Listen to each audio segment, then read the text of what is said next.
It is 6:02, your local election headquarters with new numbers in for you this morning on the race for the presidency. We begin in California. The polls closed last night at 11 o'clock Eastern time, and we can tell you that Bernie Sanders was declared the winner there with about 32% of the vote, followed by Joe Biden and Michael Bloomberg. And it was Biden declared the winner in Texas overnight, edging out Senator Sanders.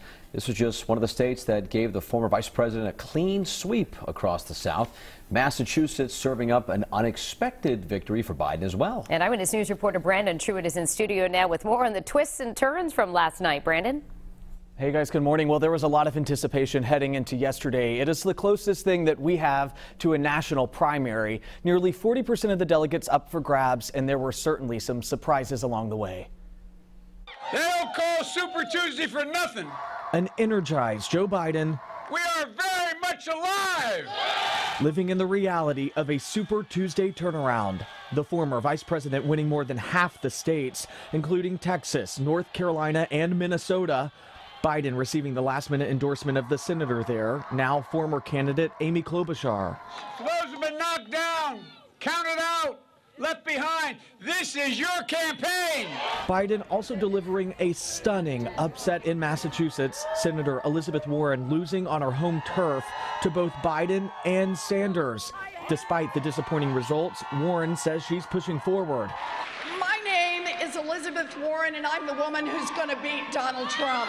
Senator Bernie Sanders won at least 3 states, including his home of Vermont. You cannot beat Trump with the same old kind of politics. After spending $500 million on his campaign so far, Michael Bloomberg won his first race in the U.S. territory of American Samoa. I'm in it to win it. The candidates have a week until the next round of primaries on Tuesday, when 6 more states will vote. When it comes to what the voters were thinking when they walked into their polling place, a CBS News exit poll shows 60% of voters were looking for someone who they thought could beat President Trump. And guys, that's opposed to voting for a candidate on any specific issues. So everyone talking about Senator Warren's loss in Massachusetts. She didn't finish second, she finished third in Massachusetts. You were with her yesterday morning. The support was there for her in Cambridge, but not statewide. Well, and that's the thing. When I was there yesterday, there's no denying it was just wall-to-wall supporters for Warren.